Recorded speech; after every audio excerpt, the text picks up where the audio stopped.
Celaena finally rises to Rowan's merciless challenges, only to face a shadow that forces her to relive her darkest moments. When Rowan's dominance pushes Celaena past her breaking point, she unleashes the truest part of her that she's kept locked away, transforming at last into her Fae form. In Rifthold, Chaol clashes with his father over his future in Amiel while secretly tracking down Aedion Ashriver, only to uncover a deadly alliance with the rebels, which forces Chaol to reveal Aelin's truth in exchange for his life. Meanwhile, Dorian's growing magic spirals out of control during a visit with Sorsha, binding the two in dangerous secrecy. And in the mountains, Manon and her 13 take to the skies on wyverns for the first time, reinvigorating their souls as they capture that piece of themselves that has been missing the last 10 years.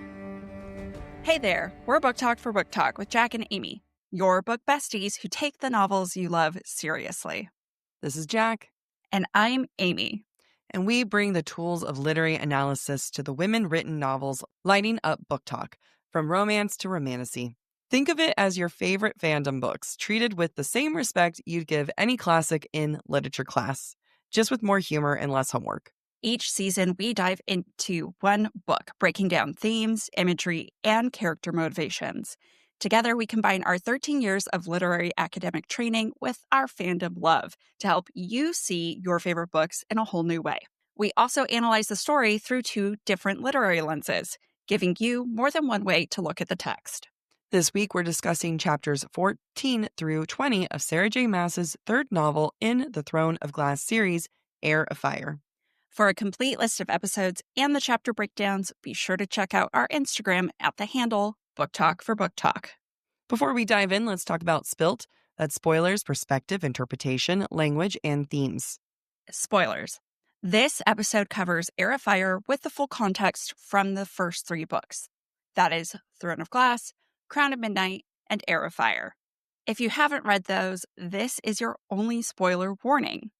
Anything beyond Heir of Fire and other SJM works will be saved for our Breadcrumbs and Broomsticks episode that airs this Thursday. Perspective and interpretation. These are just our takes, our personal readings of the text. We don't speak for Sarah J. Maas, and we know you'll have your own interpretations too. We love hearing them, so share away. Language. We use explicit language, and we're impulsive about it, so keep your headphones in, and anybody who might be offended or tainted away. Let's never use the word taint again. Themes. You think of it differently because you spent time in England. Themes. Sex, all right? Violence and abuse and depression and self-harm and death will recur. We will do our best to flag heavier moments where we can, but listener discretion is advised. As always, let's keep the conversation going. Tag us, DM us, or use the submission form on our website.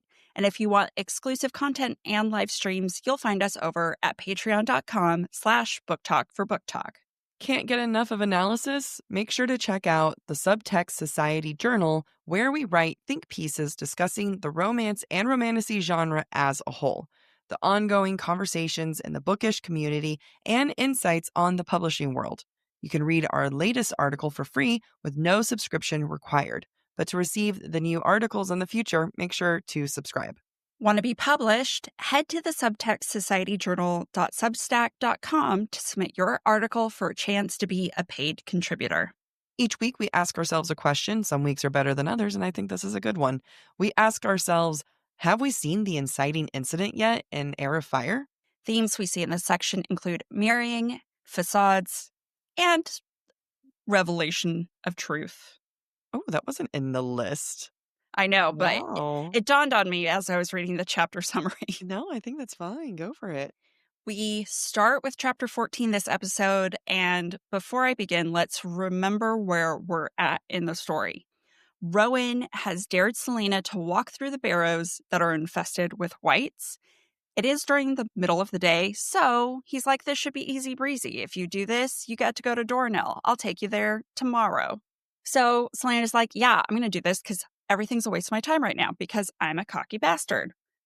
So what happens as she's walking through this circle of dead grass that surrounds the barrows, quote, each step toward the central mound had Celaena's blood roaring. I thought that was interesting because, on one hand, it's like her nervousness, her heart is beating really fast, but you could also think of it as her inner fae, which is trapped in her weaker human body, roaring because she's in danger. She's Mm. willfully putting herself in danger. The fae within her can't do anything about that. Yeah. What we should realize by now is that Celaena has become terrified of the dark. Can you imagine an assassin afraid of the dark? That doesn't make sense. But for Celaena, that is her truth. Part of it, in my mind, is because if we go back to what Nehemia said to her before Nehemia died, don't let that spark die out. Celaena is no longer the light in the darkness. And so she doesn't have the strength to chase that darkness away mentally. Quote, the darkness between the stained ancient stones grew, swirling. It was colder too, cold and dry. And this is just a little reminder that cold and darkness, while she's here in Mistward, are representative of the things that are closing in on her in her depression, because it's in opposition to the fire and the light that she's supposed to be harvesting within herself. Basically, they're her antithesis, and because of that, it scares her because she knows what she should be. She doesn't want to be that, but she doesn't want to deal with the darkness and the cold either. Yeah. And if that were not enough, the white is watching and prowling toward her at this moment. She describes it as, quote, a ripple of ravenous hunger encased in rags. There's this interesting juxtaposition of the power of hunger and Celaena being prey versus the fact that the white is wearing rags, which you would normally assume conveys a lack of power because of, the perception of someone is poor, wears rags. To me, that foreshadows that there's something else lurking here that is more powerful and more hungry than the white. I just love the absolute lack of description for this thing. Yeah. It looks like hunger in rags. What? What does that mean? That sounds like a 90s model, Like they were all hungry and in rags. But I mean, and also it was like another one was like the depthless eyes. And I was like, it has eyes? What do I not know what a white is? Anyway, this mysterious white is also oddly sexual. There's a lot of sexual undertones. Yeah. It's a different thing than the white. The Okay. white ends up being afraid of whatever this is. Gotcha. Thank you. So while this creepy white that has no actual look disappears, like gets freaked out, sees that something is coming and bounces. And that's because this other creepy, mysterious thing comes around. And not only is it creepy and mysterious, it's also oddly sexual. Quote, the strange dead air pushed against her ears again. Another little bit later, the breathing was louder, closer, and a chill air brushed her nose. Her lips licked along her skin. And I have one more quote. This is a couple pages later. The thing lurking behind her slid a hand over her waist, along her abdomen, pulling her back against its chest with a lover's gentleness. So this is very sexual. This is very creepy. I love it when creepy things are gentle and sexual because then it's just even more creepy and horrible. And it also reminds me of how Manon's going to interact with the wind later when we get to her chapters. There's another sexual undertone with it, but the difference is this is creepy and Celaena doesn't want it. So with this mysterious being as sexual as it is, Celaena begins to panic and her senses are taken over and throw her back essentially into her worst memories, like the smell of the blood that surrounds them takes her back to when her parents were murdered. Quote, slaughtered like animals. The wounds were so vulgar, so gaping and deep, and her parents looked so Celaena vomited. She fell to her knees, her bladder loosening just before she vomited a second time. This is not real. This is not real, she gasped as a wet warmth soaked her pants. She couldn't breathe, couldn't. There's so much here when we think about power dynamics. Her parents, who were supposed to be, among the royals, very strong fae, they've been slaughtered like animals, like pigs, essentially. And they weren't even given the honor of a gentle death. Mm-hmm.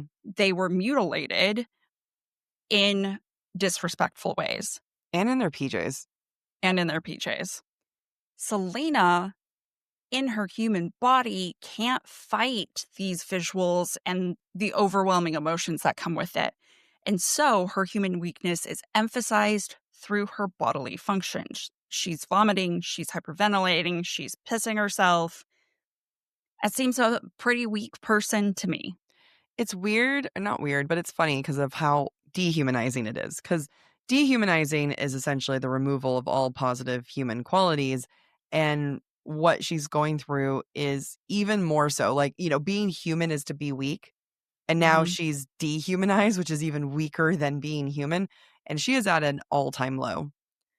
It's even said that she, quote, was screaming or sobbing or not making any sound at all. And this is such a brutal, brutal description. Like when I imagine it, it's very visceral. And I would Mhm. argue that none of the other characters, Farah or Bryce, go through anything like this specifically of just that like reaction. I mean, SJM loves to have her main characters piss themselves, but not like this. This feels extra graphic. Yeah, exactly. And, later on, we're going to get to Manon where she does the crossing. But I'd like to point out that this is also Selena's crossing, mirroring Manon's, except she doesn't make it.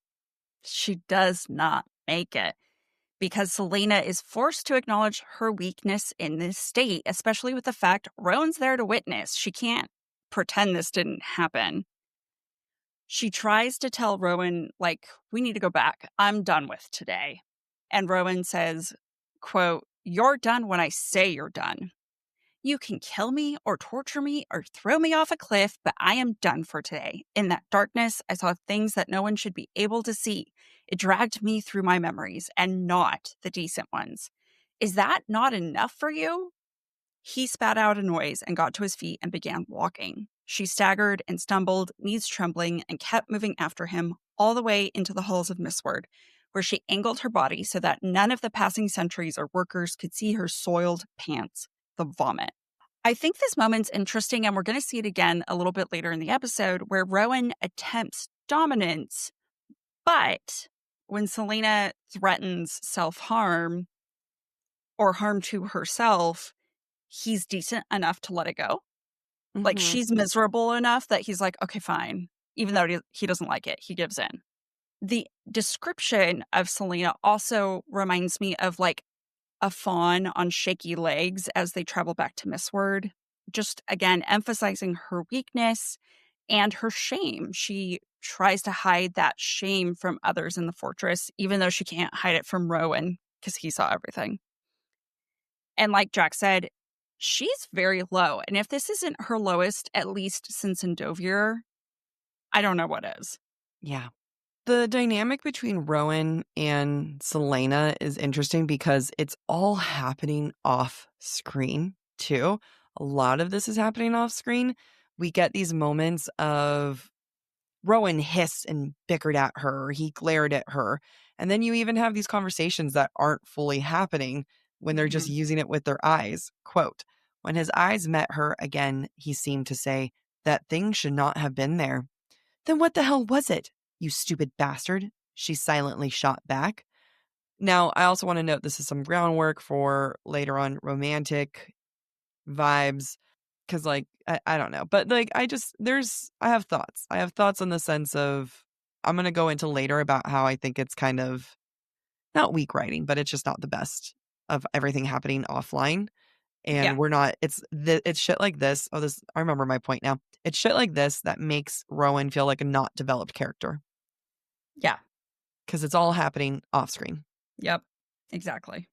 Rowan then takes Selena to the female baths, not caring who's there, and that she then collapses into one of the tubs. Now, I've talked a lot about the concept of bathing being baptismal and cleansing of sins, and I think that it's significant that this is honestly the first big bath scene that we get in this book, especially after getting a glimpse of her past that she considers to be her own sins. I think the fact that we get her in a bath kind of signifies like, these aren't your sins, babe. Like you're okay. Mhm. But because it's a public bath, because we're not actually getting all of it, it's just, again, a quick thing happening. It's not a full cleansing of sin. Let's take a sip. Yeah. We turn to Cale's point of view at the start of chapter 15, and his father, Lord Westfall, has come to meet him. And, the power dynamics are what you would expect, knowing Cale and his father. Quote, Cale wasn't at all surprised that his father was 20 minutes late to their meeting, nor was he surprised when his father strode into Cale's office, slid into the chair opposite his desk, and offered no explanation for his tardiness. With calculated, cool, and distaste, he surveyed the office. What we're seeing with this pointed tardiness is that the Lord of Aniel is the boss. Like, this is a boss move that anybody in corporate understands. He's not showing respect to Cale because Cale has lowered himself to captain of the guard. Why are you laughing? That anyone in corporate understands. It's funny because, yeah, I do. I know exactly. Like, you fucking showed up to this meeting late, Yep. don't Yep. care about my schedule. That Yep. just hit My home. time. Yeah. Yeah. No, that just was very triggering. I'm sorry. Okay. Daddy is not impressed with what Cale has achieved as captain of the guard. Quote, This is what our illustrious king gives the captain of his guard. Cale shrugged, and his father studied the heavy oak desk, a desk he'd inherited from his predecessor, and one on which he and Selena he shut down the memory before it could boil his blood. So first off, Cale has secondhand furniture. Cale's practical. It makes sense. Very true to his character. The captain of the guard shouldn't be sitting at a desk all day anyway. But in this moment, recognizing that it's secondhand does come across as a little self-conscious, even though the narrative is not telling us that he's anxious or self-conscious about the secondhand furniture. Mm-hmm.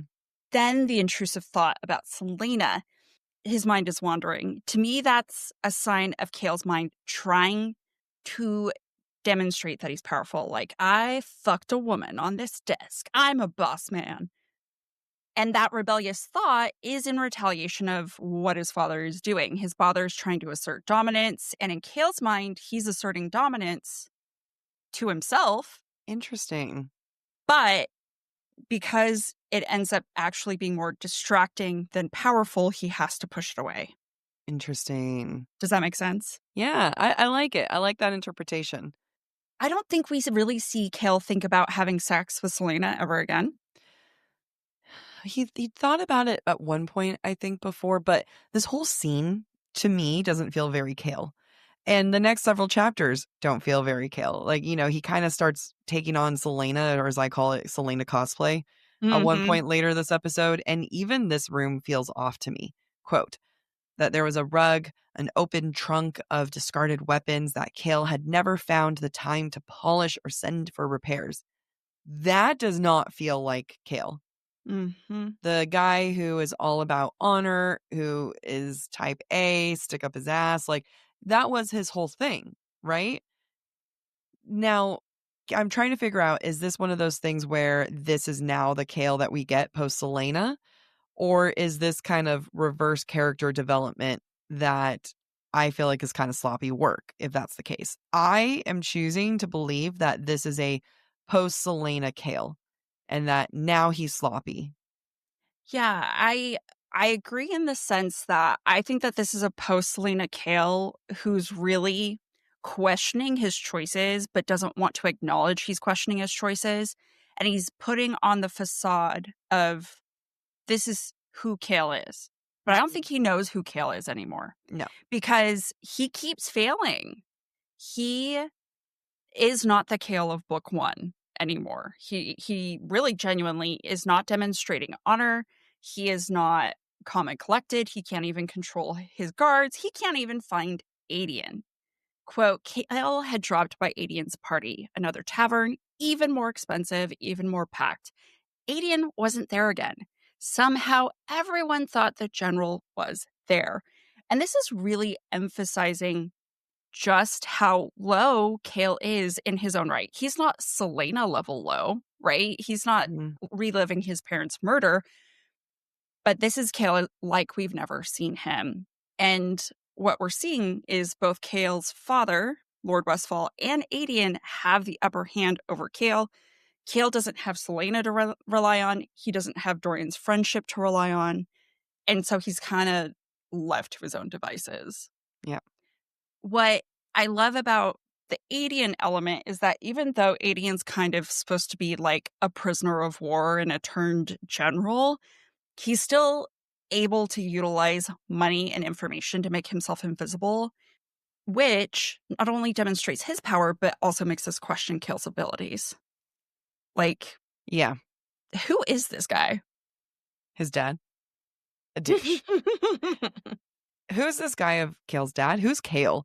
Because again, he is so off base. Like, he is trailing Aedion, which is such a Celaena thing. He's going about it in such a creepy way. Not creepy, but secretive way. Yeah. And that's not a Kael move. And he's in Celaena cosplay. Exactly. Because I think Kael of Book 1 would just go up to Aedion in public and say, I keep trying to track you down at your parties and you're not there. Where the fuck have you been? Yeah. He'd call him out, or he'd have his own guys go look for him or something. Exactly. So if Kael isn't feeling great, Lord Westfall makes sure to dig the knife deeper to make it hurt more. Quote, rumor has it you consider yourself a man of honor, though I wonder what manner of man you truly are if you don't honor your bargains. So this is alluding to the fact that Kael promised he would go to Aniel in exchange for his father's assistance getting Celaena to Wendlin. But now Kael's like, I need 4 weeks, Daddy. I need to find my replacement. And so this is Lord Westfall saying a man of honor doesn't make a bargain and then add additional conditions after the fact. It's similar to what I said last week. Kael's not the same man we met earlier in the series, and he's had a significant fall from grace. If he's lost his honor, what does Kael even have left? I love this scene because in a couple chapters, Kael is going to tell Aedion about Celaena/Aelin. And he calls it the biggest gamble of his life. And as a reader, we're going to get excited because, Aedion's going to know his cousin's alive. However, that is a really fucked up, scary thing to have done, which I don't think Kael would have done if he hadn't lost his honor. If his dad wasn't here pointing out how he has no honor left in him. Especially when his honor made him withhold the details about Nehemia. Yeah.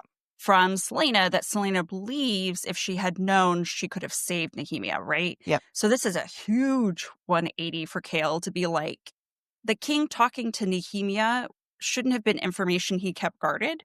No. Whereas Aelin's identity, you keep that guarded.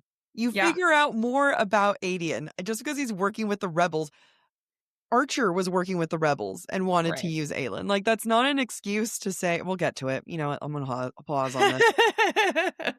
Kael knows that bargaining for time before leaving for Aniel is going to cost him, though his father asserts that, quote, oh, there's no price, but I think I like the idea of you owing me a favor. That dead smile returned. I like that idea very much. 2 months, boy. They did not bother with goodbyes.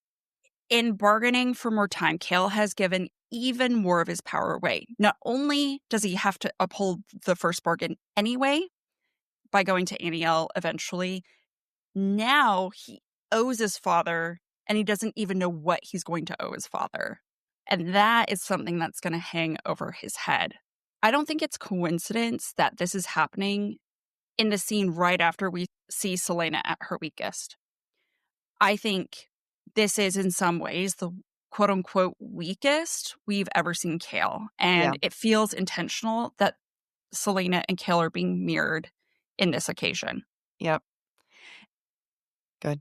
Oh, and I thought I was really witty when I wrote that. Not witty, but dramatic. I don't know. Who will rise to the occasion and who will continue to stumble? I was really feeling myself yesterday when I wrote that. Good job. I breezed past that. I didn't even see it now, and I didn't see it then, but I chills. I am impressed with his dad. I respect his dad. I think it's I do too. We can't get mad at the fact that he's better at this, Yeah. Yeah. But what I also, I mean, again, I'm not saying that I like what he's doing. It's shitty, but if I was going to be a villain, I'd look to him. Yep. So Daddy gives Kale a letter and he says, quote, "Your mother sent you a letter. I suppose she's expressing her joy at your anticipated return." So I love it because we already know that his dad views his mom to be weaker and just generally shitty because he talks shit to her. But he's using that weakness as a weapon. And it's always like, well, then how can it be a weakness if you're able to use it as a weapon? Just like when guys are like, "You're a fat, ugly bitch." It's like, you were hitting on me a minute ago. You're insulting yourself. Yeah. Yeah. Now, this is a spoiler for later in the series, but I think it's important now because we're speaking about Lord Westfall's manipulation.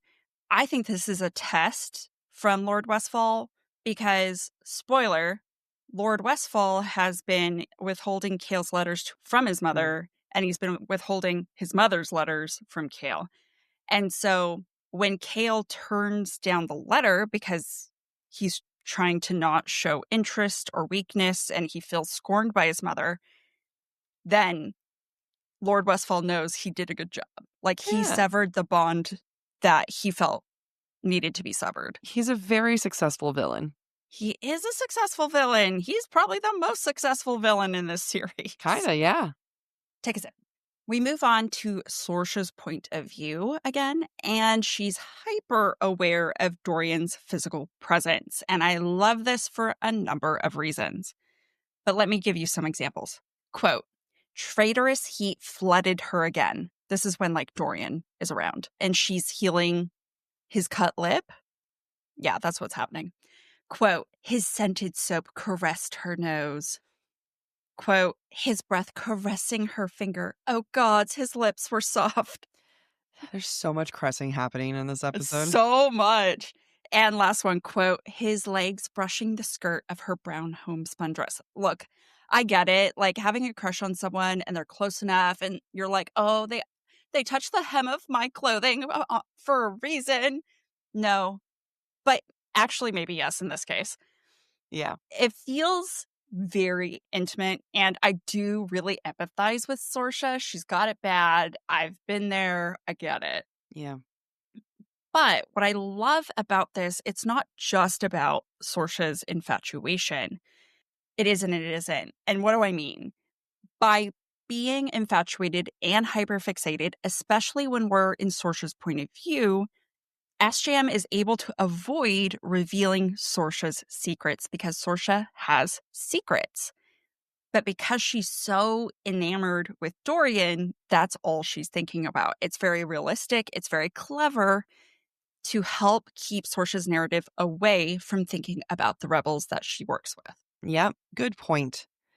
So a little earlier, the quote you read right before that, Sorsha talks about having been with a man before and that she was with one of the guards. But she makes it clear that it's only been one man and that she never felt like the need to do it again afterwards.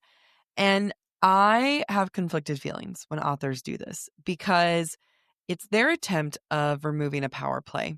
It's their attempt of being like, she's not a virgin. So it's not that like it's okay or that it's worse if she was a virgin or anything, but like if she was a virgin, it would have this power dynamic there. But you're still getting this virginal, pure thing going on for her because she's only been with one guy. She wasn't a huge fan of it. And then meanwhile, Dorian has been with countless women. And it's just like, I see it a lot when authors are trying to be like, she doesn't sleep around, but she's not a virgin. She slept with one guy one time. And it's like, well, you're still keeping all of the virginal traits. Yeah, with so that, though. how would you do it differently? Let her have had sex more. Like, just like what, like the thing is, does naivety with the rebels have to equate with naivety in the rest of her life? Because right now she has a naivety with Dorian, right? Like she has a crush. She's really excited. She doesn't need to be naive. Having a crush doesn't make you naive, like she could be very much aware. Like she is very much aware in many ways of, being like, oh my God, this is the prince and I'm touching his lips and stuff. But then there's also a naivety when it comes to this, her helping, with the letters and the rebels on accident, right? And why is it that we have to equate virginity and purity with this, like, doe in the headlights? I don't know things. So I have an opinion about this. Go ahead. There is something about Sorsha that, despite all the odds, believes that there's always going to be favorable outcome, Yeah. in the sense of, especially we're going to see it in the next scene that she's in when she's like, I'm going to help you get your magic under control. Yeah. Like, bitch, do you know what you're doing? Like, really? But she doesn't even bat an eye. She's just like, we're going to do this because that's what you need. Mm-hmm. And I think that that naivete is necessary, and it is tied to naivete when it comes to physical experience, because maybe this is misogynist of me or not. I can't decide. But I feel like a woman who has slept around with more men would be more jaded about men. I don't agree. I think what a woman who might have had more male partners has had more experience to potentially have seen different ways of, it's so individual, right? Like, is it a woman who's had a lot of men that she chose to be with every single one, and she runs that shit? Is a woman who hasn't slept with a lot of men but has witnessed a lot of shitty men do treat the women around her really shitty? And that's what I mean by, like, we don't have to have sex to be an association of being jaded, being naive. Like, there are plenty of people who we know, who have not had a lot of physical experience, who are so jaded with men. Yeah. And it's like, it doesn't have to do with sex. So I agree that there's realms of naivety that she has to have. Hmm. I, in general, just kind of get tired when they do this, like, she's had sex with one person, so it's like, quote unquote, okay, as if we're trying to, like, there's something we're trying to be like, she's not a virgin like Selena was, or something like that. Like, she's grown. But at the same time, it's like, why is it we have to have this almost virginal like pure character in this other, like, why is sexual purity have to equate to purity of the heart and her mind? It's a fair question, completely. I have no answer. I was just generally like, oh, I just hate when I see it. I've gotten more annoyed with it the older I get. I feel like Sorsha's and Dorian's relationship is tragic, obviously, for many obvious reasons, but particularly it was tragic from the get-go because of the imbalance of power and just imbalance in general. Quote, she was an apprentice in hand-me-down clothes, but for a moment he looked at her and smiled. He'd seen her when no one else had for years, so she found excuses to be in the upper levels of the castle. The basis of her attraction is the cute boy noticed me. Yeah. And, maybe this isn't meant to be love, like a big, like, love story. And I know that her death is very tragic, but I think her life and her love in general for him is tragic because it was never based on the character, more of an evaluation of her self-worth. Here's a Mhm. man who even looked at her, therefore I now have self-worth, therefore I am into him. And the same thing comes with Dorian. He looks at her and he feels like he's a man and can take control, and he now has self-worth. So the premise of both of their attraction for one another comes from what they're able to get and finding self-worth from the other. Yeah, and that should not be the basis of a relationship. That's why she should die. Or not. Let's take a sip.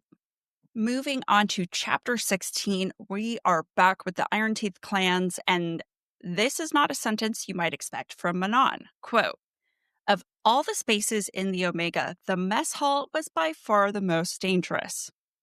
Now, we know that the Iron Teeth witches are training with wyverns, with weapons, they're training in warfare, but it's the place where food is provided, the only time that all the clans cross paths, that is the greatest risk.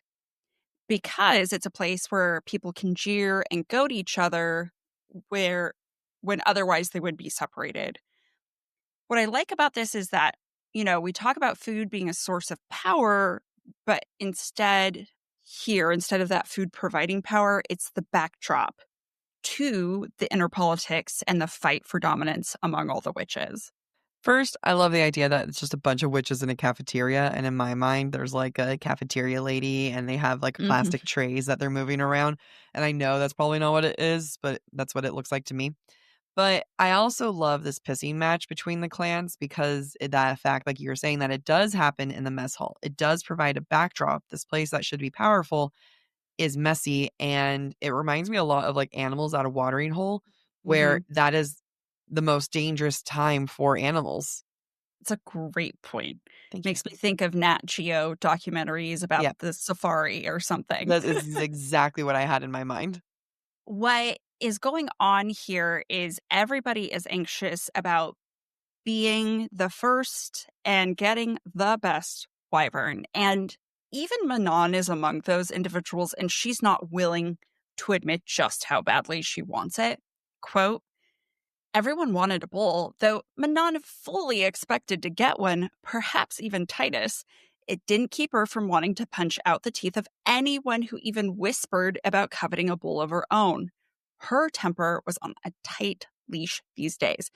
What I love about this, SGM does her best writing when she writes about Manon, Yeah. because instead of saying Manon was anxious about getting Titus to be her wyvern, she doesn't. She doesn't talk about anxiety because anxiety is weakness. So Yep. she demonstrates that anxiety through action. But it requires you as the reader to read between the lines. I don't know. I think it's fantastic. I mean, genuinely, Manon saves this book. And Yep. not just for plot, but like for writing Mm-hmm. technique and character growth. Mm-hmm. I agree. I agree. As long as we're reading Manon's behaviors and the behaviors of the witches around her, that's how we understand what is happening internally. And that's good writing. Mm-hmm. There's one amusing comment from Manon that I just had to call out. Quote, witches didn't need blood to survive, but humans didn't need wine either. It easily conveys to readers how drinking human blood is both an indulgence and an addiction, which also makes the witches feel very powerful, not just because they're drinking their blood, but equating it to wine, where you get grapes and you smush them. Yeah. It just makes me think of smushing humans down into liquid It form. would be efficient. I mean, I love it because it's like, like the fact that it can be an addiction and Mhm, indulgence, like it does dance a fine line where, mhm. a nice glass of wine versus like someone just absolutely committing murder, you know, Yeah, murder maybe on their liver. that's right. Manon and Iskra, who's the heir to the Yellow Lakes clan, have a run-in the mess hall, as we would expect. Manon does her best to not provoke a physical confrontation so that she won't be punished / humiliated by her grandmother. So, what does she do? She uses verbal insults. And the verbal insult she chooses is to equate Iskra to a supply driver for the army. Now, when the witches are training for battle and glory, of course, being a supply driver would put her on the lowest rung of the ladder. I feel like Manon could have done better, Yeah. but I understand what SGM was trying to achieve. Yeah. I do hate it when authors need to to have a really clever, witty line. We have an author friend, and one time she was telling me, like, she was working on a book and I was reading it. And she was like, I'm trying to do something where like the character's more clever than me and I'm really struggling. A few questions I have on the crossing. What the fuck does it look like? Is it just a giant gap I in think so. between? Okay. So why is it so dangerous when we're told that the wyverns can, quote, cross on instinct alone? Like that's where I'm like, what are we doing? Because it's also described as that it's a sheer plunge between the two mountain peaks, the final test for a rider to mount. So like, how is it a test if the wyverns kind of have this covered? Other than holding on, and like they make a joke like, you better hold on for dear life, but like, I don't know. It just was that's all. It doesn't make sense. No. I just go with it. I am. And I'm just waiting for someone else to send us a no at this point to say, "Hey, Yeah, I wonder if it's about like the angle of the drop and the ascent back up. And like it's Farron's Peak or Fern's Peak. the Farian Gap. The Farian Gap. That's it, right? Yeah. Because I saw something online. Okay. Oh, interesting. But I don't have any recollection of how. So basically, it's just like you go straight down between two things. There's a little thing at the bottom that you can get through. It's like a W. Well, I mean, I'm sure there's physics involved, right? Because if you're falling, eventually you reach terminal velocity, which is so fast, and then they have to be able to do a U-turn to fight gravity. I don't know. Then don't call it the crossing. Call it the Great U-turn. Yeah, I don't know. Everyone has come to watch the 13 take to the skies for the first time with their wyverns, and most people are hoping they fail. And by fail, we mean the wyvern and the rider hit the ground and die. We see Manon in her true element for the first time since we've met her. This thing she's longed for a decade that was like the first thing we knew about her. And when she gets to the sky, quote, the wind caressed and sang to her, telling her of its currents, more an instinct than a magical gift. Which, when I read that, I was like, it feels like she's being greeted by an old lover, which goes back to Jack's point from before. Yep, that it brings it back to Selena, except while Selena's was a creepy thing, this is an old lover. Just a nice, gentle wind caress. We know that this wind caressing situation is bringing joy to Manon, but like her anxiety, she keeps that information contained and restrained. Mm-hmm. And honestly, it's more restrained than her negative emotions like her anger. Yeah. Quote, keeping that wild exuberance locked up tight in her chest.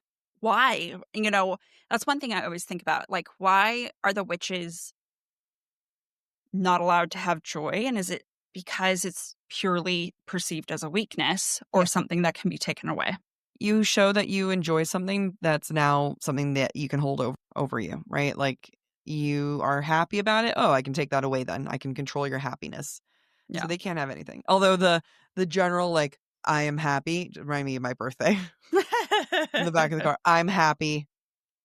I've reached too much joy. That's not what Manon was going through. My body shut down. Yeah. Oh, by the way, guys. Oh, yeah. Amy got her ring. I got my ring. Hell yeah. It's gorgeous. Thank you. I do love staring at it. Okay. For all of those who are wondering, go look at the YouTube video. Yeah. Yeah. I was like, did we post the engagement on your YouTube video? No. No. I see what happened here. We see this interesting moment when Manon meets with her grandmother alone later in the day. The matron of the Blackbeak clan is like, Manon, you did a great job. You need to be in charge. You need to be a wing leader. And when the matron tells Manon, you flew well, quote, Manon's chest swelled, but she said, it's my honor to serve you, grandmother. But she said, but is like a bitch slap. That's what one of our writing professors taught us. Anytime you hear but, everything before that is voided. Exactly. Well, and in this case, it's afterward. Yeah. What Manon is saying subtly is that her chest swells, but not because it's an honor to serve her grandmother. It's an honor to serve you, grandmother, is just lip service. Manon herself feels pride and knows that she's done well, that she flew well, but she keeps on that mask of servitude. I think it's important to notice this moment because this, to me, is a little defiance that informs Manon's choices later in this book, as well as in Queen of Shadows, when she goes against her grandmother's wishes. Any subservience to her grandmother they're just words. They're not tied to how she really feels or what she really wants. And I think that's important for us to start recognizing. Yep. It's also important to point out that when Manon argues that she doesn't need Astrid watching her back all the time, matron Blackbeak tells her, quote, Baba Yellowlegs was 700 years old. She tore down the walls of the Kraken capital with her bare hands, and yet someone slipped into her wagon and murdered her. I don't know how I feel about this, because this makes Baba Yellowlegs so much stronger than the Baba Yellowlegs we met in Crown Yeah. of Midnight. Yep. Now, this could be legend, this could be hearsay, this could be hyperbolic. What I feel like SJM may be trying to do is impress us as readers that, like, oh, you thought she was strong before. Well, let me reveal information that takes it to a whole other level. I don't know that it works for me Mm-hmm. unless SJM's intention was only to make the witches revere Baba Yellowlegs. And I don't know which It she wants. it has to be. It has to be that it makes the witches, like, we have to revere the witches, because in the grand scheme of who Aelin or who Selena was battling in the previous book, Baba Yellowlegs was very low on that list. She Yeah. had a lot more impressive, even Yeah. compared to book one, there was a lot more impressive things that she had to fight off. It was a good fight. She had to fight. But the only thing scary about fighting Baba Yellowlegs is the fact that she's been marked Mm-hmm. for the witches, by the witches. Mm-hmm. And this feels a little bit like almost lip service from SJM. Like, she's so strong. Because then I'm like, what is she? Like, are you telling us we need to revere her? Or are you telling us that Selena is, in fact, that strong? Exactly. Exactly. And I don't know what SJM intended. I'm not inclined to think positively of it, Yeah. unfortunately. Yeah. What she is doing, which is a good reminder, is that reminding us that Baba Yellowlegs exists, since that quote unquote necklace of scars around Selena's neck is going to be referenced in a couple of chapters. Mm-hmm. And maybe that's all this is about, is that setup. But Yeah. eh, I said my piece. okay. Let's take a sip.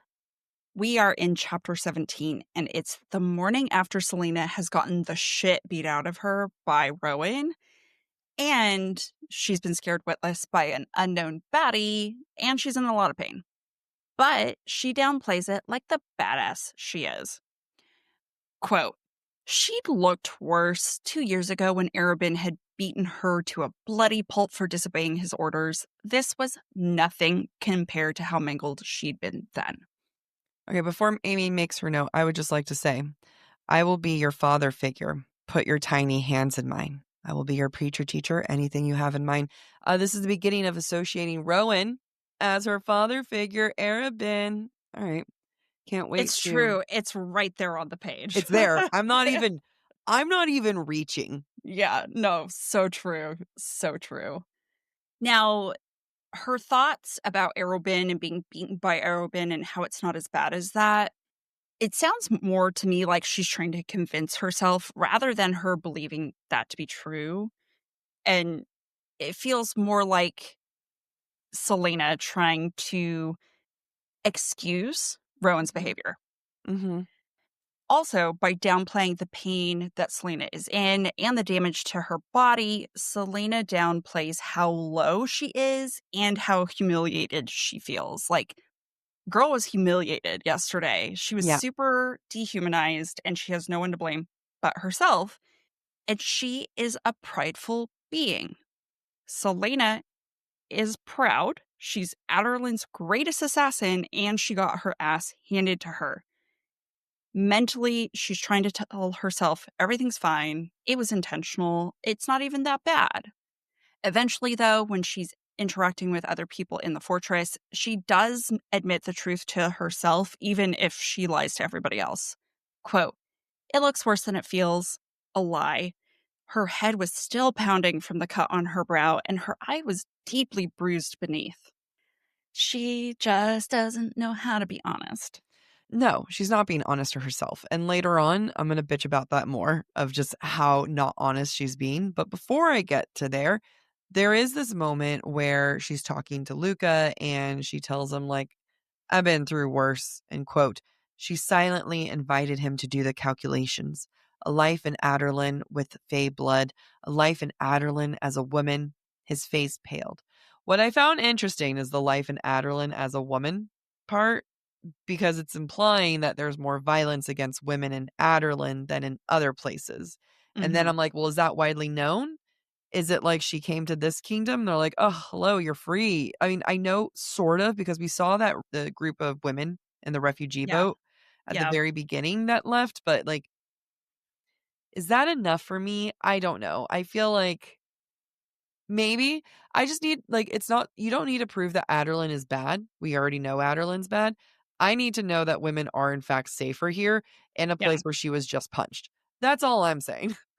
That's fair. Because it's not like respect to women has been bred into them if No. Rowan doesn't give a shit and punches her out of nowhere. Right? Like, it's just kind of like, they know what they do to women in Aderlin. Thank God I'm safe here. Do you like my black eye? They believe in feminism here. They punch the women with equality.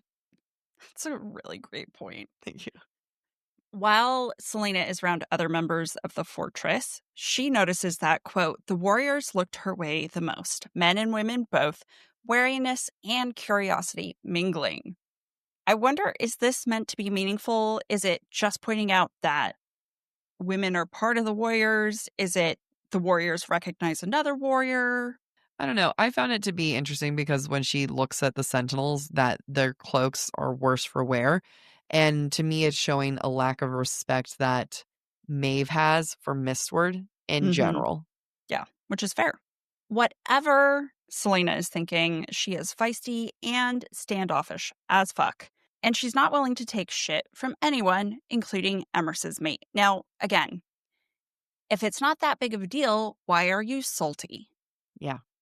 So Malachi tries to talk to Selena. Selena bites back. Quote, Malachi's grin faded. My mate works too much as it is. You don't add to that burden. Understand? I don't blame Malachi for saying this, but it is comments like this that are going to reinforce to Selena how shitty she feels about herself. Yeah.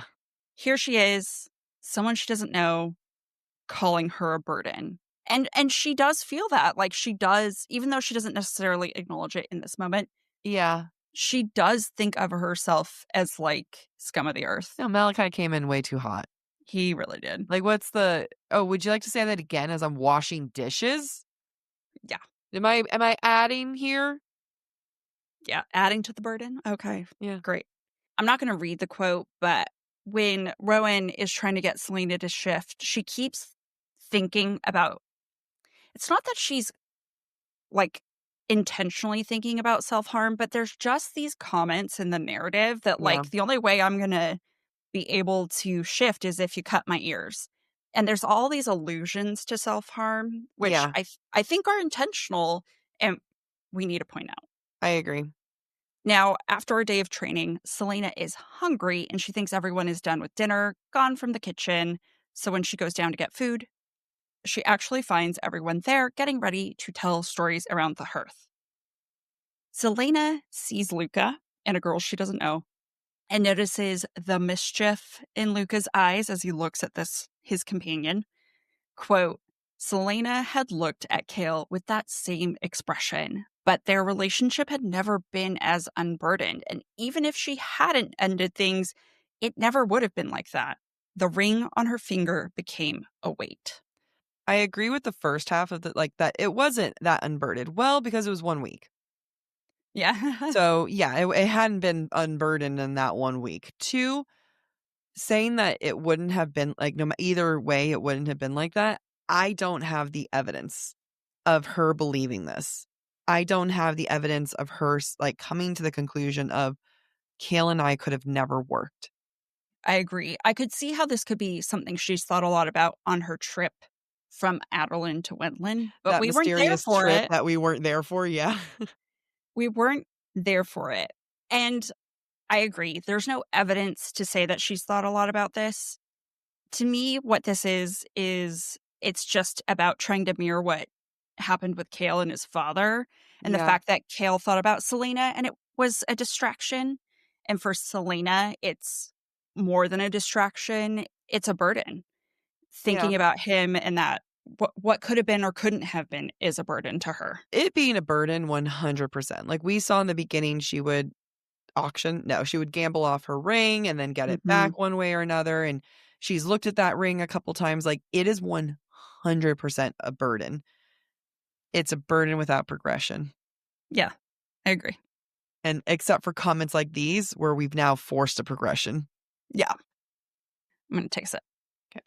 Yeah, to your point, I feel like, as you said earlier in the episode, there's just so much happening off screen. Yeah. So that when comments like this happen, SJM could be like, well, Selena's been thinking about it for XYZ amount of time. And we can be like, well, I didn't know that. Yeah. We didn't This is see it. part of the reason why I struggle with multiple POVs beyond 2. That makes sense. Yeah. Because there is so much that has to be left off the page. Yeah. So everyone's gathered around the hearth, and Emma starts to tell a scary tale about skin crawlers, and Selena thinks, quote, if she'd heard this story with the wretched creatures who delighted in skin sewing and bone crunching and lightning crisping before traveling here with Rowan, she never would have followed him. I'm gonna call her bluff because I actually think the opposite. Yeah. I think that if Rowan had bothered to tell her the story, Selena would be like, I've faced worse. Oh, absolutely. Absolutely. What is happening is I think this is actually the first time we're seeing Selena humbled. Like, the fact that she can even think, "Oh, like, that sounds terrifying. I don't think I would wanna face that," is a change for her, Mhm. and what's caused that? Is it because of Rowan, her lack of magic, or being beaten down time and time again? Could be all the above. I Yeah. think it's priming her. It's like tenderizing a steak. Just beating the shit out of it so it's ready for what comes next. Exactly. Okay, another question. Do we believe the way Selena figures out that the hawk outside the kitchen is Rowan? Eh. Continue. Say your quote and I'll give you my answer. Okay. Quote, a large white-tailed hawk was perched in the shadows. It sat absolutely still. But the hawk's eyes, there was something strange about them. She'd seen that hawk before. It had watched her for days as she lazed on that rooftop in Varys, watched her drink and steal and doze and brawl. At least she now knew what Rowan's animal form was. What she didn't know was why he bothered to listen to these stories. Eh. Like, yes, it's like, for a reader, it might be obvious. So therefore, we need her to figure it out and to show that she's clever. But just like everything so far with this book, particularly with Selena and anything surrounding her, it's just that one extra step that we keep missing. Yep. Yep. Everything feels rushed. Yeah. Now, when Emerson and Luca call on Selena to tell a story from her lands, Selena freezes up. Quote, but she had no right to tell those stories as if they were her own, and she could not remember them correctly, not as they had been told at her bedside. I actually liked this moment. It signals to readers how little not only Selena thinks of herself, but that underlying guilt she feels for leaving her people. Like, I can't even remember the stories properly. I should have no right to tell them because Mhm. I didn't stay with them. Yeah. And that sentiment is brought to the surface after Rowan has taunted her about abandoning her people. So her self-hatred is now starting to seep into the narrative. And I like that we get this right before we get Adian's perspective Yeah. because there are some parallels there. She was just a child. Why are we holding a child accountable for remembering things? If I was supposed to remember a story that was told to me when I was 8 before an extremely traumatic event, Yeah. No. no, no. I also just love like the hype that SJM puts around the storytelling aspect. It Mhm. feels like a little nod to the art of the novel. Yeah. It's meta. Meta. Sip. Yeah. It is chapter 18. We're back with Dorian from Dorian's point of view, and he is seeking out Sorsha after training. And it's cute. I genuinely think it's cute, even though, it's problematic for reasons we've already discussed. Now, Dorian is not book one Dorian. In some ways, personally, I feel like he's becoming book one Kale. Mm. And because of the way he's been acting, because Kale's not acting like Kale, quote, he'd begun to spar with the guards in the mornings. It was about as fun as lying on a bed of hot nails, but at least it gave him something to do with the reckless, anxious energy that hounded him day and night. Unlike Kale, who's fixated on Aelin, who is, by the way, Kale's new Selena, Dorian is replacing Kale among his guards. And I don't think that that's intentional, but I could see how Dorian subconsciously is trying to be more of what he considers a better man.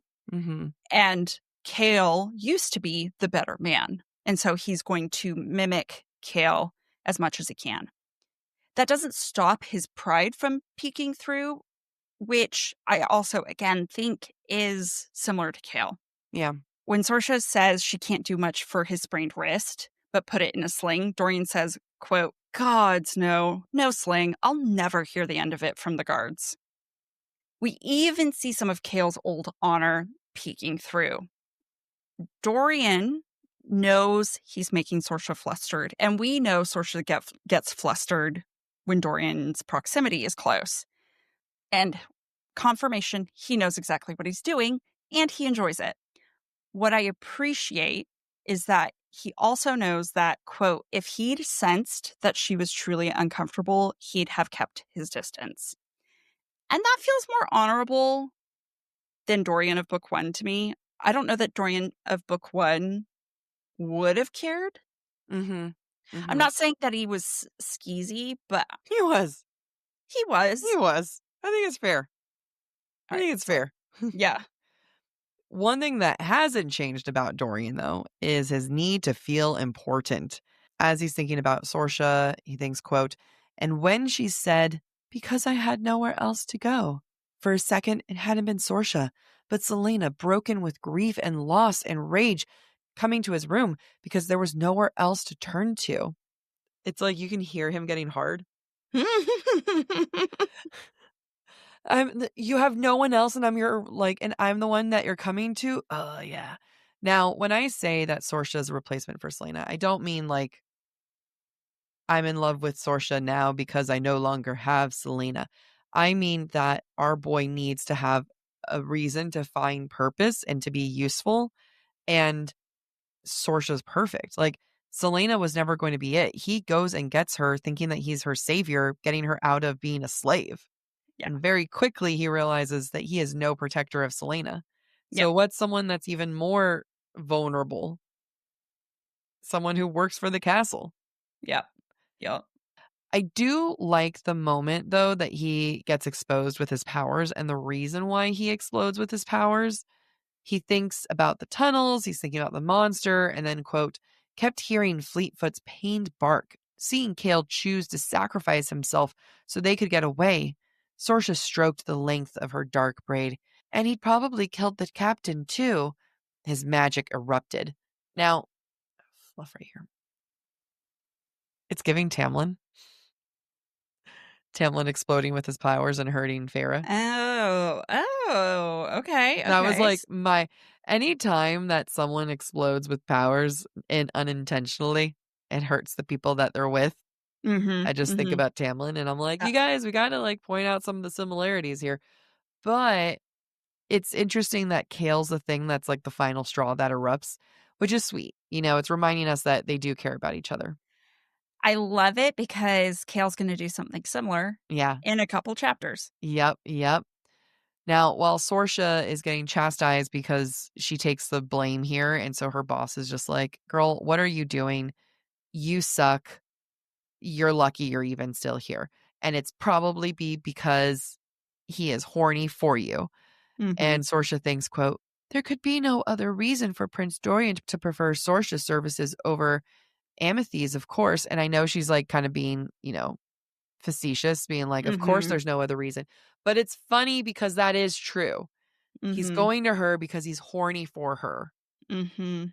It's So, like, very true. it's just funny where she's, like, kind of like, "Of course there's no other reason." But it's like, no, but Yeah. actually, Actually. yeah. Ultimately, with Sorsha helping Dorian after his power exploding, it's her taking charge. Quote, he wasn't an enemy using forbidden powers, but a young man in need of help. Once again, Dorian managed to find himself not in the power position and is now the one who needs to be saved. Yep. Yep. Dorian, poor Dorian. Like, his tale is of consistently being put down by other people. Which is why he works perfect for Manon. Yeah. Yeah. It's so true. This is all training for him. I talked about Dorian channeling Kale. Kale, on the other hand, is doing his best to channel Selena. He's been trying to track Aelin, and finally, he has successfully gone to a party where he's watched Aelin convince everyone he's there and then leave. Now, like Jack said earlier, this is not the normal Kale. Kale Book One would not do this. I don't know what Kale is trying to achieve. Whatever he's doing it poorly, because if we recall all the references to a man with twin blades from Crown of Midnight, then we understand that there's some foreshadowing here. Quote, Mhm. there's a cloaked figure with the twin blades approached Aelin. Now, Kale doesn't pick up on this because he's hyper focused on his objective to blackmail Aelin and keep him in line like a good captain of the guard would. Quote, if he caught Aelin buying illicit substances, that might be enough to get him to calm down, to keep the parties at a minimum and control the Bane when it arrived. This, in my mind, is all a facade. Has nothing to do with Kale's motivations because Kale doesn't know what motivates him right now. No. And because he's distracted and is busy justifying his actions to himself, he gets snuck up on and is then like, oh yeah, these must be the rebels. Oh well. He's not using his brain power. He's No. just trying to be Selena, and he's not even a very good Selena. Nope. We're in chapter 19, and I really like that we're essentially in the same place where everything went wrong when the night when Nehemia died. Like, he's back with the rebels. He's back being captured by them. Mm-hmm. Captured by the same group within months is embarrassing. Yep. And there's a nice mirroring thing happen here. I think it's a great point. And I think it goes back to what we were talking about earlier, which is he's doing the exact opposite of what he did with Selena and Nehemia. Yeah. When Kale's conscious again, he continues to keep on his captain of the guard facade. Quote, when you throw parties and convince my men to leave their posts, when you're not at those parties because you're sneaking through the streets, it's my duty to know why, Adian. Or not. Or not. You just punish your men and get them back to their jobs. Yeah. I'm convinced Kale's lying to himself. I think Kale's trying to convince himself that nothing has changed with Selena gone, or with the fact that he knows what he knows about Selena Aelin. Ultimately, he's still captain of the guard. He's trying to do his duty. Is that true? Yeah. No. No, he's not. I don't think so. None of this is happening. So at one point, there's this interaction, quote, Adian said, circling Kale, his sword out, gleaming in the dim light, Captain of the Guard, heir of Aniel, and spy, or has your lover been giving you some tricks of the trade? Adian is picking it up. Like, you're just trying to be Selena so hard. Yeah. And maybe he feels like, well, Adelin needs Adelin's greatest assassin, and she's not here, so I'm going to fill that role. I will, like, he's just staring at himself like, yeah, Adelin needs his greatest assassin. It shall be me. I shall be the greatest assassin Adelin has ever had. It's almost like this is Kale processing that what Selena was doing was good the whole time. Mhm. And he judged her Too harshly? too harshly, incorrectly the whole time. I love that point. I also think that what we're seeing right now continues to mirror Selena. Selena keeps lying to herself and saying, Aelin's dead. Just like Kale keeps lying to himself and saying, I'm captain of the guard. Nothing's changed.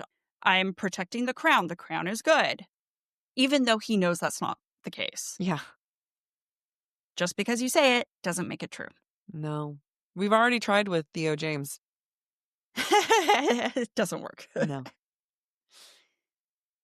Aedion and Ren Allsbrook, who's the guy with the twin swords, are portrayed as predators. They circle Kale like wolves.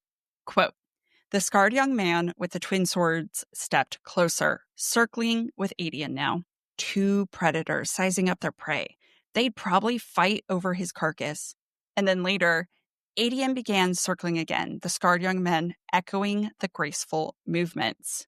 These references are peppered throughout the conversation that Aedion has with Kale. At some point, Aedion makes comments that he purrs to Kale. It's very much like how Rowan treats Selena in the next chapter. There's so much mirroring going on, guys. There's so many parallels to connect other people to. Yeah. It feels like Rowan and Aedion are being tied together, which is important when we switch to Aedion's point of view, because Aedion thinks about how he was meant to marry Selena. Having revealed that Kale knows too much about Aedion, and Aedion can't risk Kale living, Aedion decides and prepares to kill Kale. Kale panics, and we finally see the heart of his true motivations. And it's true to Kale, the Kale we know. Quote, Aedion took a readying breath to kill him. Keeping Dorian protected was all he had left, all that had ever really mattered. If these rebels did indeed know something, anything about magic that might help to free it, if he could use Aedion to get that information, at the end of the day, just like for Dorian, it came down to Kale, it comes down to Dorian for Kale. No matter if they're being shits to each other. They both still care deeply about each other. They want to love each other so They bad. really do. They really do. It's so queer-coded. It really is. Life would be so much easier if guys are just more open to sucking each other's dicks. Like, just admit that's what you want. I do have thoughts. I feel like Kale coming to this conclusion of, like, not Dorian, that does more development for me of Kale coming to this conclusion that Selena's not the end-all be-all, right? Because it's not like, okay, so long as he dies, her secret dies with him. It's more of like, shit, I need to protect Dorian. And it's just little things like that where it's like the show not tell. What are these, we talk about like, this doesn't make sense. We're getting all this, like, where's the progression? This is a good example of progression. Yeah. Because we didn't read it, but he does start out thinking about, like, if I die here, my mom, Selena, Dorian, nobody's going to know. Yeah. Then it funnels down to just being about Dorian. Yeah. And that's the like, yeah, they're not OTP. Yep, exactly.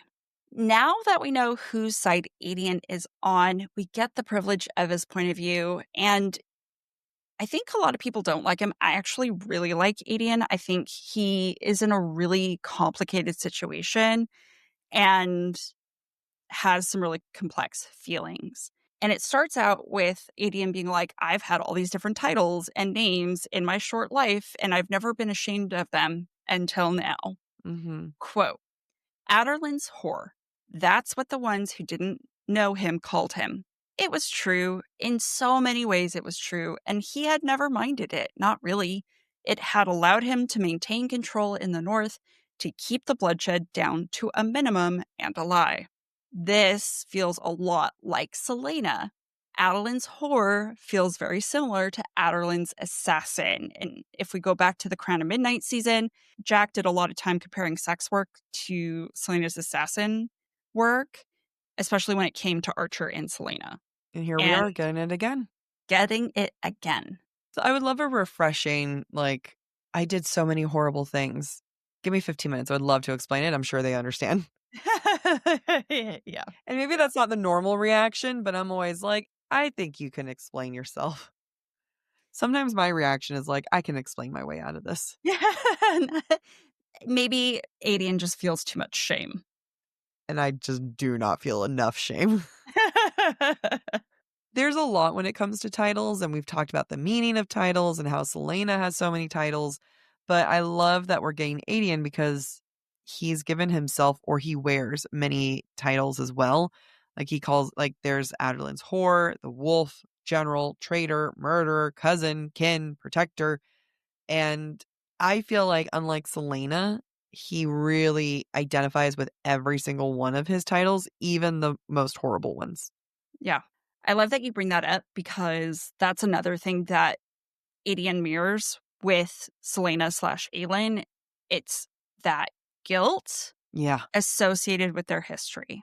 Quote, even though he'd been 13 and even though he'd been 40 miles away in Orinth when Aelin had been killed on the country estate, he should have stopped it.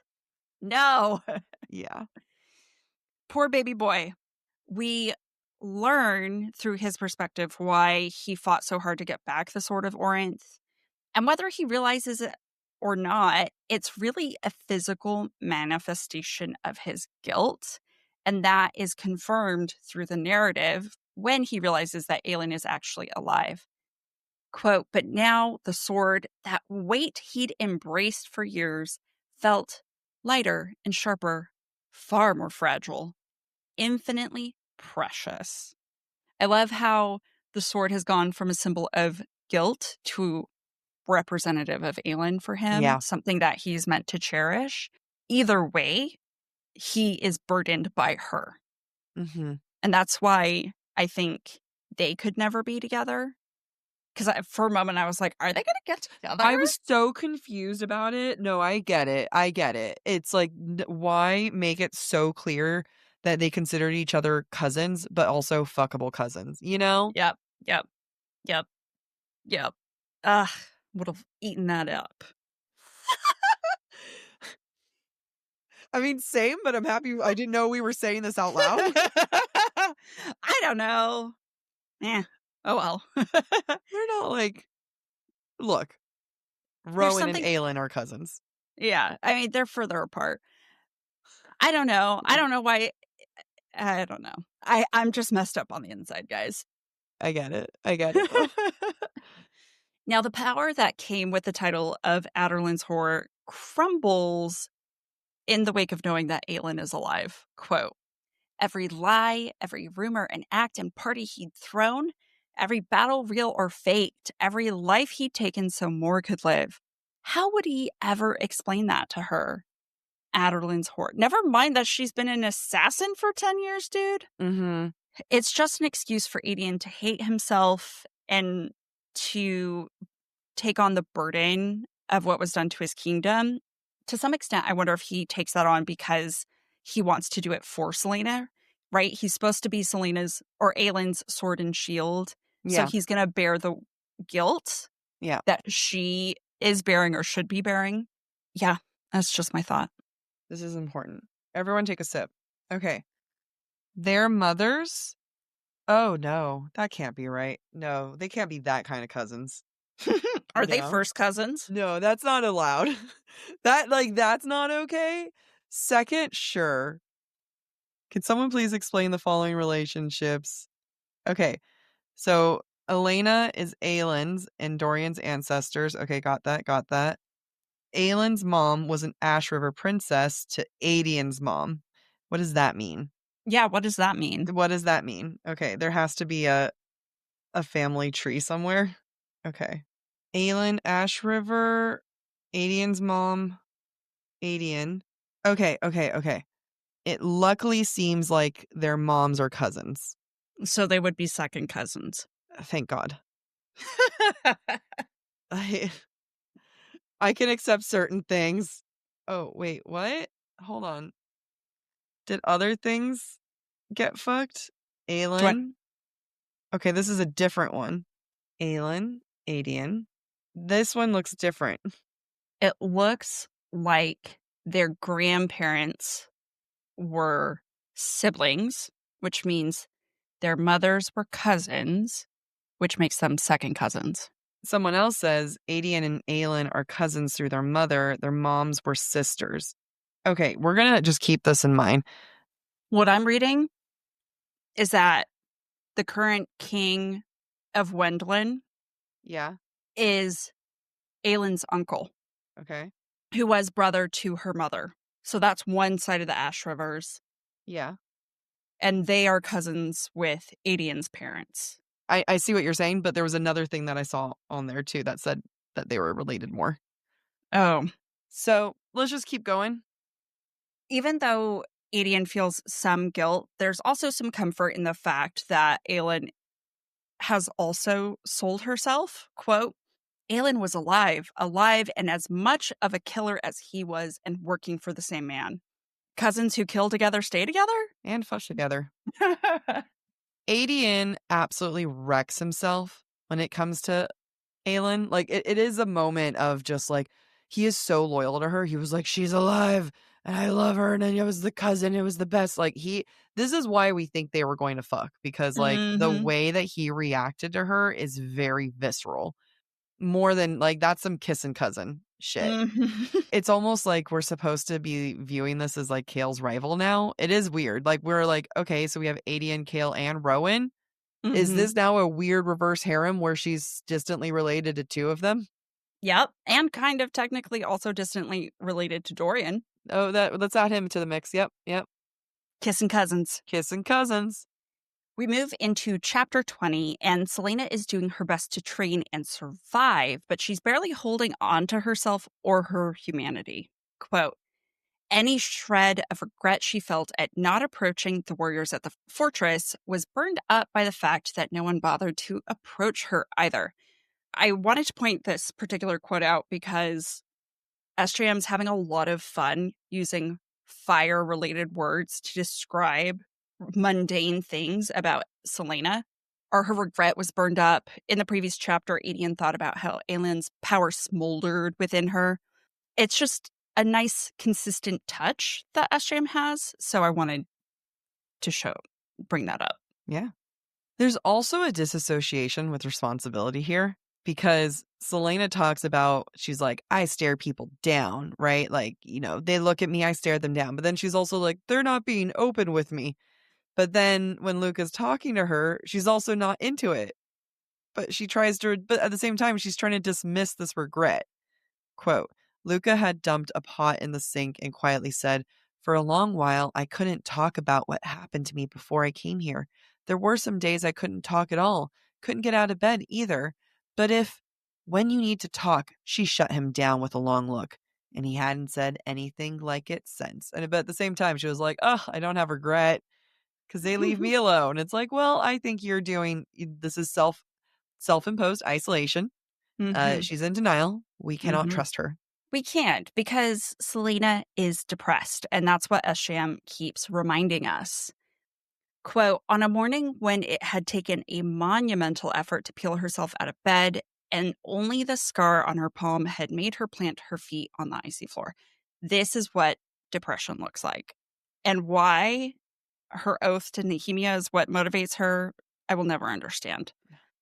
What I like about this is that when she talks from a writing... No, I was like, your oath to me didn't get you out of bed for the gym this morning. I know! I felt so bad about that. Did you?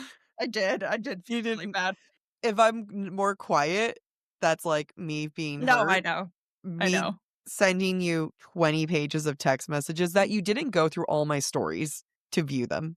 I'm sorry. She's more hurt that I didn't look through all her stories. That's actually true. That's true.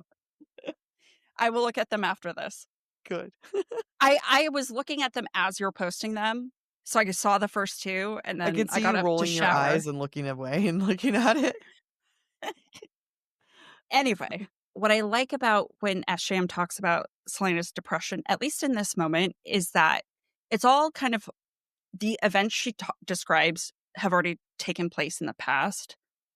This is the one time where it happening off the page, I think, makes sense, because if it was happening in the moment, I don't think Celaena would have the wherewithal that would make the narration coherent, Mm-hmm. because as someone who's depressed, my thoughts don't make sense when I'm depressed. So Yep. I think there had to be some distance. Oh, yeah. I also think we need to be present in Selena's rage in this moment, because rage is what fuels her transition at the end of this chapter. And so I don't think SJM wants us to be dwelling on Selena's depressive emotions, but instead on her anger. Nevertheless, this is all making Selena very unpleasant to be around. And she hates being around people in love. And the sad thing is I understand. I've been that person. When thinking about Emrys and Malachi, quote, she hated their closeness. The way Malachi's eyes lit up every time he saw him, hated it so much that she choked on it. That hate speaks very loudly to her jealousy, to that thing she can't have with Kale, that we saw her mourn whether or not we understood it. It makes her self-hatred of herself very violent. And I think at the end of the day, it's because she knows she's the reason she can't have a normal relationship with Kale. Mm-hmm. She's the Terracin queen. She's the Fae. She's the one with a really fucked up destiny. And I think that brings out the worst of her. I'm going to get rid of my note because you convinced me. I was going to be like, where is this coming from? But it makes total sense of the reason. I was like, why is she just now coming to this conclusion that it wouldn't work with Kale? Because she's coming to the conclusion that she is Faye, she is Aelin and everything. No, I'm going to continue. You did a great job. No notes. Thanks. I didn't know I was convincing you of anything, I but didn't know either. patting myself on the butt. Yeah. Going back to something I said at the start of the episode, when Selena threatens self-harm, Rowan listens. Quote, Mhm. he'd backed off, to her surprise, when she told him that she'd slit her own throat before entering the barrows again. How do we feel about this? Like the constant threat of self-harm? Because one, I think it's something that should be taken absolutely seriously. To me, self-harm is not something that should be taken lightly. I remember when I was in junior high, there was a lot of very toxic conversation surrounding self-harm. There was a lot of people that had very horrible attitudes of like they're just trying to get attention, like the direction of where they're cutting should tell you what they want. Like it was very, very horrible. So I come from a different kind of protective stance when it comes to the topic of self-harm because I feel bad for all the kids that I did know who were participating in self-harm, if that's the correct way of saying that. So I don't know how I feel about someone who casually throws out this like all these very violent things that she would do to herself when I would argue the self-harm that Selena does is putting her in danger. She's never done this type of self-harm of actually hurting herself this way. And so I just kind of have like moments where I'm like, you are being so hyperbolic, where it's like the ways that you do hurt yourself, Selena, is that you put yourself in very dangerous situations, but you're not actually going to cut yourself off. You're like cut your ear off. You're not actually going to hold a blade to yourself. And I think it starts to undermine those who have experienced those feelings. I completely respect and understand what you're saying. I don't know what SGM was trying to achieve, Yeah. but I don't think the two have to be separate. Mm-hmm. I think that maybe her threatening to slit her own throat is her being hyperbolic, and she would never do that. But at the same time, it is a cry for help. It Yeah. is, I am willing to hurt myself. And are you willing to acknowledge that? Yeah. I don't understand cries for help because sometimes they're inconsistent with what people do to themselves, Yeah. but it's there. Like, it Like no one happens. should ignore a cry for help at the end of the Right. day. So Exactly. regardless of the question of would she actually do this or not, the thing is that this is a cry for help. And as readers and as 300-year-old Faye, they should not be ignored. Exactly. And I think Rowan is starting to recognize that cry for help, which is why he listens. He doesn't really do much about it, but he does listen. And I do also think maybe he starts to see in Selena what Selena is starting to see in him. because she comments internally again, quote, such dead, joyless eyes. She had a feeling she looked like that these days. She knew she had looked like that the night Kale had caught her gutting Archer in the tunnel. What had left Rowan so soulless? Deep down, does Rowan see himself in Selena in her current state? I don't know. But maybe that's why he instinctively knows to back off when she is making these statements, even if they're hyperbolic. And it's also laying groundwork done for us to Mhm. forgive him, where it's like, hey, you know what? He does leave her alone when she threatens to kill herself. What a good guy. Yeah. Wow. Maybe we should forgive him. Someone give this man a reward. You're being facetious. It's just like if the bar is in hell, we need to call it out. Yeah, it's true. It's true. Something we haven't talked a lot about, I think you've brought it up once this episode, Jack, but since the beginning of Selena meeting Rowan, they always have some sort of silent conversation, even though they're not literally speaking in each other's minds the way that Reese and Feyre do. There's this one, I do like this quote, but I feel confused.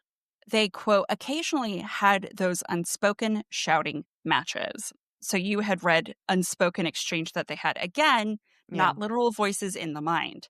Rowan looks at Aelin and she thinks she's able to interpret what those looks mean, what he's saying. Is this supposed to be a breadcrumb for their connection? I don't know. Again, they're not full on mind speaking, but Aelin seems to think she can read this guy really well. This is groundwork, whether it's for romantic groundwork or getting the reader to forgive him groundwork or, character development groundwork. But we've hinted at this, we said this, but it doesn't work for me because we're not seeing this. And one slight interaction doesn't do it. I want to see what a shouting match in just eyes is. I want to see what that is.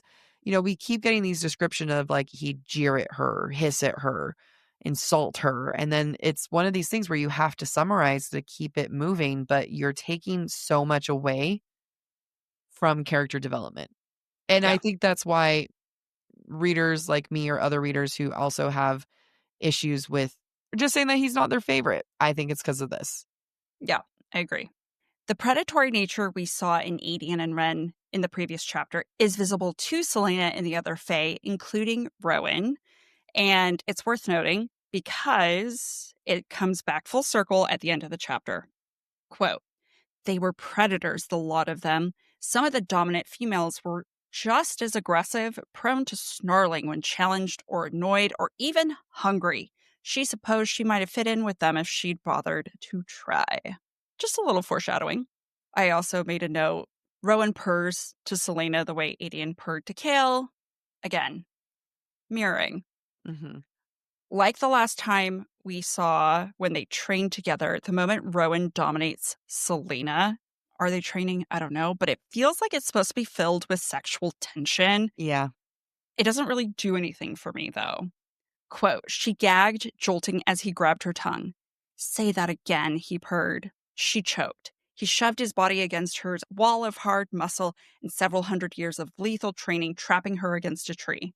It's like when you pin a hard body against you, like I don't make the rules. That's Yeah, just underlining hot, Grabbing her tongue is like weird because it is very childish. yeah. It is like what, like you hold your tongue. Like that is like kind of the origins and actually pinching a kid's tongue. So you kind of have this like sexual charge-ish moment mixed with child discipline. That's why it doesn't work for me. Yep. It's not like he's holding her tongue in his mouth. Maybe then. I'd allow it. Before we get to I've where recently allowed it. before we get to the part where Rowan bites Selena, we have to note that in her thoughts internally, while all this physicality is happening, Selena signals how shitty she feels about herself. Quote, she was a joke by comparison, a joke. And when he pins her, quote, pinned like some weakling. But that was what she'd become, wasn't it? Useless, pathetic. I'm going to continue with this quote. She cried out as those canines pierced the spot between her neck and shoulder, a primal act of aggression, the bite so strong and claiming that she was too stunned to move. He had her pinned against the tree, clamped down harder, his canines digging deep, the blood spilling onto her shirt. Sexually charged, not just that, but sex for the first time charged, like penetration. Yes. Did I just blow your mind? Yes, because the quote continues and it continues to make your point. Yeah. So, I mean, it's like very, sexually charged, but like the first time he's literally piercing her and blood is being drawn. This is almost like a sexual act for the first time. Which makes sense why this is the first time since coming here that she's intentionally shifting. Yeah. Because she's lost her virginity? Yep. So the rest of the quote, she growled, more animal than sentient being, and shoved. Rowan staggered back a step, teeth ripping her skin like a hymen as she struck his chest. She didn't feel the pain, didn't care about the blood or the flash of light. No, she wanted to rip his throat out, rip it out with the elongated canines she bared at him as she finished shifting and roared. When you equate it to losing a woman's virginity, it is very sexual. It is very sexual. All right, I'm going to be honest. Sometimes it doesn't happen, like the bleeding doesn't happen the first time. Yeah. But there's something extremely vulnerable of when you look and you're bleeding because of having just been penetrated. And that just kind of had that moment of like totally different feelings, totally different things. But like, that like having like blood after the first time you have sex, one, I thought it was like not a rumor, but like, you just don't even think like it happens all the time. And I was like, oh my God, that's real. It was embarrassing. I mean, I don't know why I was embarrassed. I do know why. I wouldn't be embarrassed now, but I don't recommend anyone being embarrassed. But yeah, it's very, they just had sex for the first time. I mean, you can look at it as that's her first true Fae interaction. So that's like her true first sexual act. Yes. Yes. And I think if we step away from the sexuality of this, the sexual nature of this, I think it's also important to note that all of this is happening as Celaena's like, wow, I'm so weak. I'm so weak. He's pinned me. I'm worthless. I'm worthless. And then he just causes her more pain. And then she's like, well, fuck you. Because at the end of the day, she's a prideful being, right? Yeah. As she alluded to previously, she fits in with the Fae women who growl and snarl and do all the things just as much as the males do. Yeah. And that's who Celaena is. And that's why we're seeing her fight back and come into her Fae. Oh, Celaena. Well, join us for Thursday because we got some more exciting things coming up.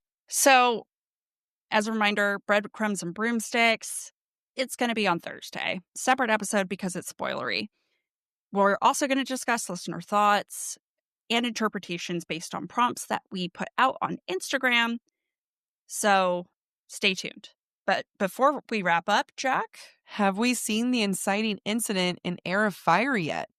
I kind of was talking myself around in circles with that during this episode.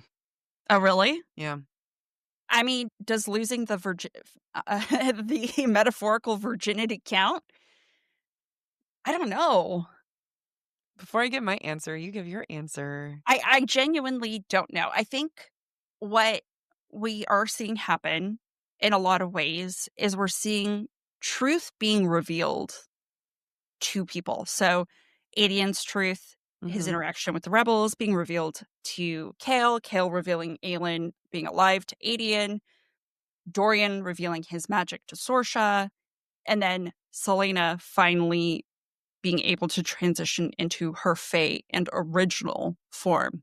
I think that, I don't even know that qualifies as inciting incident, but it's a turning point. Yeah. So the turning points, I mean, each one has to have their own turning points, right?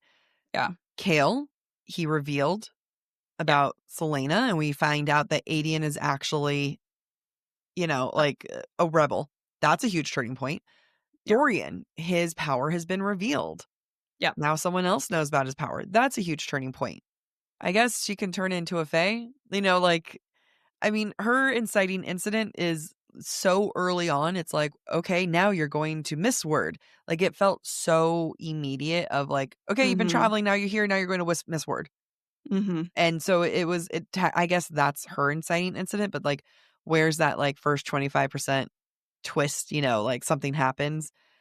And then also with Manon, we love her storyline, but nothing's happening yet. Like her story is truly in the first 20% of her own. You know what I mean? Like we haven't had a thing actually happen there.